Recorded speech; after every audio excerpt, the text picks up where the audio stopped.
అంటే ప్రసాద్, మొదటగా ఎవరు అరెస్ట్ అయినా ఏ కేసులోనైనా ఫోన్ చాలా కీలకంగా ఉంటుంది. అంటే ఫోన్ ఇప్పుడు సీజ్ చేసే అవకాశం ఉందా? ఫోన్లో చాలా డేటా కావచ్చు, వీళ్ళు మాట్లాడుకున్న సంభాషణలు, లేదంటే కాల్ లిస్ట్, గూగుల్ టేక్అవుట్, ఇవన్నీ కూడా ఇప్పుడు ప్రస్తుతం ఏ కేసులోనైనా చాలా కీలకంగా మారుతున్నాయి. కాబట్టి ఫోన్ను సిట్ అధికారులు తీసుకునే అవకాశం ఉన్నదా?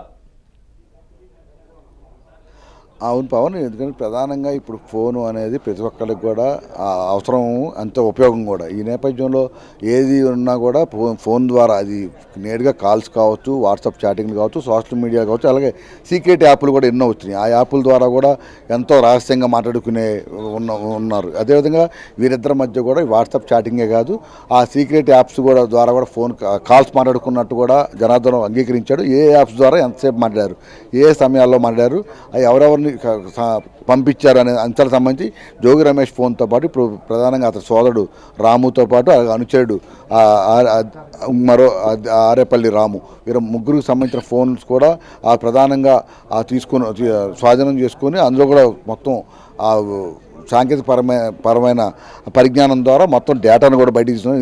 ఈ మధ్య డిలీట్ చేసిన డేటాను కూడా మళ్ళీ తీసుకురాగల టెక్నాలజీ అందుబాటులోకి వచ్చిన నేపథ్యంలో మొత్తం గత కొంతకాలం ఈ 2022 నుంచి ఇప్పటి వరకు ఎంతవరకు సమాచారం తేగలిగితే అంతని ఫోన్లో కూడా మొత్తం డిలీట్ అయిన డేటాను కూడా తీసుకునే అవకాశం ఉందని కూడా చెప్తున్నారు. అదేవిధంగా ఇప్పుడు గతంలో జనార్దన్ అరెస్ట్ అయిన కూడా అతను ఫోన్ మిస్ అయింది, మర్చిపోయానని చెప్పి ఆ పొంతలేని సమాధానాలు మొదలు చెప్పాడు. అయినప్పుడు ఫోన్ లేకపోయినా కూడా ఫోన్ నెంబర్ ఆధారంగా అతను సోషల్ మీడియా అకౌంట్స్ ఆధారంగా ఇదే టెక్నాలజీని ఉపయోగించి చాలా సమాచారం కూడా సేకరించారు. ఆ సమాచారాన్ని ఎదురుపెట్టి పదే ప్రశ్నించిన తర్వాతే అతను అప్పుడెప్పుడు ఎవరెవరిని కలిసారు, అలాగే స్పిరిట్ ఎలా కొన్నారు, ఎవరి ద్వారా కొన్నారు అనే అంశాలపై కూడా బెంగళూరులో ఉన్న బాలాజీని కూడా అరెస్ట్ చేశారు. ఇతనికి స్పిరిట్ పంపిణీ చేసినట్టు కూడా పోలీసులు నిర్ధారించుకున్న తర్వాతే అతని తండ్రిని కూడా ఇటీవల అరెస్ట్ చేయడం జరిగింది.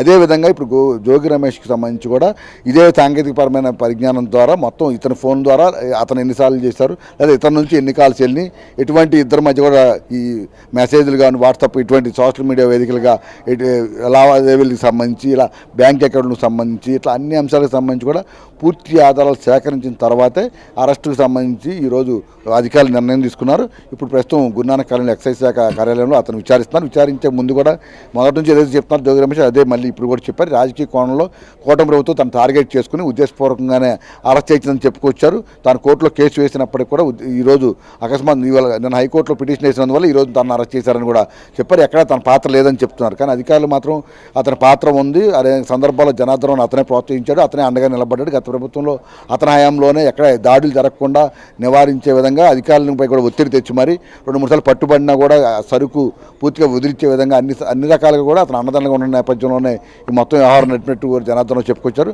అంతేకాకుండా ఇంకోటి అందరూ ఆశ్చర్యపోయే విషయం ఏంటంటే కూటమి ప్రభుత్వం వచ్చిన తర్వాత అతను నకిలీ మద్యాన్ని కొంతకాలం ఆపాలని నిర్ణయించుకున్నప్పటికీ కూడా మళ్ళీ జోగి రమేష్ ప్రోద్బలంతోనే అతను ఒత్తిడితోనే మళ్ళీ మొదలుపెట్టినట్టు కూడా అతను ఒప్పుకున్నాడు. అంటే ఇదంతా కూడా రాజకీయ కుట్రలో కూటమి ప్రభుత్వంపై ఉద్దేశపూర్వకంగా ఈ నకిలీ మద్యం మొత్తం నింద మోపేందుకు. ఎందుకంటే గతంలో మనం చూసాం, మొన్నటి వరకు మద్యం కుంభకోణానికి సంబంధించి ఇప్పటికే మిథున్ రెడ్డి, చెవిరెడ్డి భాస్కర్ రెడ్డి, వీళ్ళందరూ కూడా ఏవనగా ఉన్న రాజరెడ్డి, కేసిరెడ్డి, వీరందరూ కూడా జగన్మోహన్ రెడ్డికి అత్యంత సన్నిహితులు. ఇప్పుడు ఆ మొత్తం కూడా తాడేపల్లి ప్యాలెస్ వైపు చుట్టూ నడుస్తుంది. పోలీసులు ఆ సిట్టు కూడా మొత్తం విచారణ చేసి పెట్టి అందులో చాలా డబ్బులు తాడేపల్లి ప్యాలెస్కి బాలాజీ గోవిందప్ప ద్వారా చేయడం కూడా నిర్ధారించారు. ఇప్పుడు ఆ కేసు పెద్ద ఎత్తున వైసీపీ చాలా డ్యామేజ్గా ఉంది. ఈ నేపథ్యంలో ఇప్పుడు అదేవిధంగా ఇప్పుడు దీన్ని కనుక ఇలా అల్లరి చేయగలిగితే దానివల్ల కూటమి ప్రభుత్వంపై నిందలు మోపవచ్చు, మొత్తం ఆపాదించి అల్లరి చేయొచ్చు అనే కుట్రతో ఇదంతా చేసినట్టు కూడా నిర్ధారించారు. ఇప్పుడు వీటికి సంబంధించి ఇప్పుడు జోగి రమేష్ విచారణలో ఎటువంటి విషయాలు వెల్లడిస్తారనే అంశాలపై కూడా చర్చ నడుస్తుంది.